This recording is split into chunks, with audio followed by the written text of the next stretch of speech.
A Spring Lake family wants you to know where this device is that saved their son's life. A Kent County nonprofit recently earned a $5 million donation to help people get off these streets. At 6, we'll tell you the risks they took to get it. Coming up at 6, we'll tell you why you should get to Houseman Field a little earlier this Friday. Jason Dalton has admitted guilt on all 6 murders along with 2 other attempted murders. And while this is not something that we all expected, Dalton told the judge right before he pled guilty that this is something he had wanted for a very long time. Largely built around 2 pieces of evidence, one being the fact that Mujay's DNA was found in a rental vehicle that Quinn James had used. This project is actually not going to start until September 17th. They had staffers here spending the night at the hospital, actually. This is about a 3% decrease. It's slight in the grand scheme of things, Chief Rahinsky says, but noticeable. Enough to look at, what's behind that drop.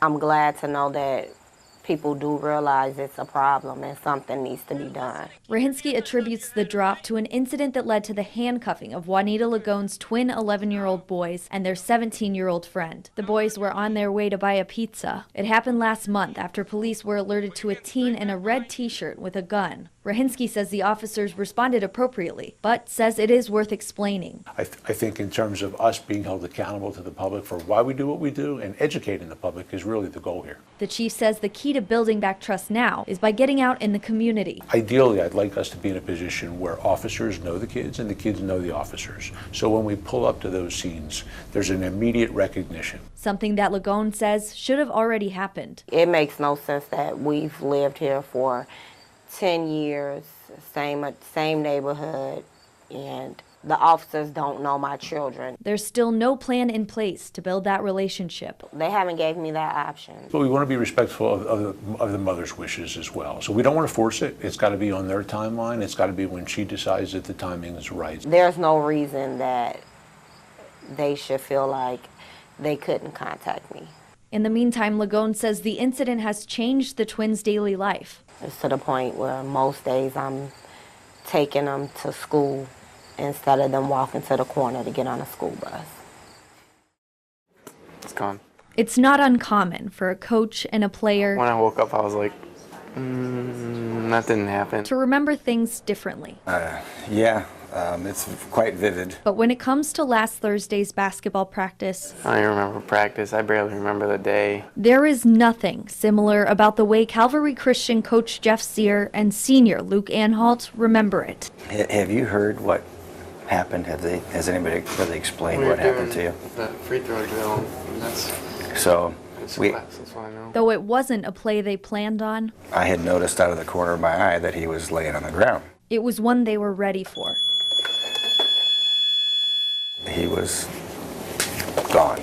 This device, one that Coach Zier had never even used before, saved Luke's life. But by the time he left the gym, they kept saying he had a strong pulse, It's here because it wasn't there for somebody else. Yeah, the AED that's in this gym that saved Luke's life was brought in about 3 years ago after a young man passed away in a very similar situation where that school did not have an AED present. Cardiac arrest can happen to anyone. An AED can be used by anyone. Anybody who's at least able to keep their head can use it and save somebody's life. Several days, countless prayers, and one defibrillator later. Which if it senses something going on, it can shock his heart rather than waiting for me to have to do it.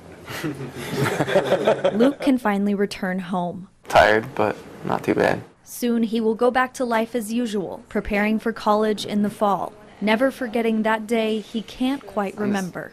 I'm just happy I'm here. Emma Nicolas, 13 on your side. The hustle and bustle of the West Side slows behind this door. This is a pretty good coffee house. People from all walks of life find solace at 752 Fulton Street West. You have retirees gathering to talk about the glory days. You have businessmen and women getting ready for their next meeting with suits and ties. You have people cramming for their next exam. You have neighbors walking to their jobs. You have commuters coming in from out of town. It's a place where the employees know their customers. Hey, Greg. How you doing? It's great being able to get to know people and be a part of their lives like that. Monday morning, that peace was interrupted for the first time in more than a decade. when 2 armed men wearing ski masks robbed the 24-hour shop just after 5 a.m. Despite being open 24 hours, and despite being in a community that some people want to argue isn't safe, has proven quite the opposite. And so I'm really sad that this sort of blemish on a record is reinforcing some people's inaccurate assumptions. Westsiders like Jim Davis were quick to rally behind the longtime Westside staple. Do you want the same cup or do you want new cups? Customers flowing in and out, business as usual. I want to make sure that the whole story is told, that this is a great family-friendly local coffee shop that's absolutely a place to continue to frequent and to really lift up in a moment like this and say, no, this is ours as a community and we're not going to let it be taken from us. On Grand Rapids Westside, Emma Nicolas, 13 on your side.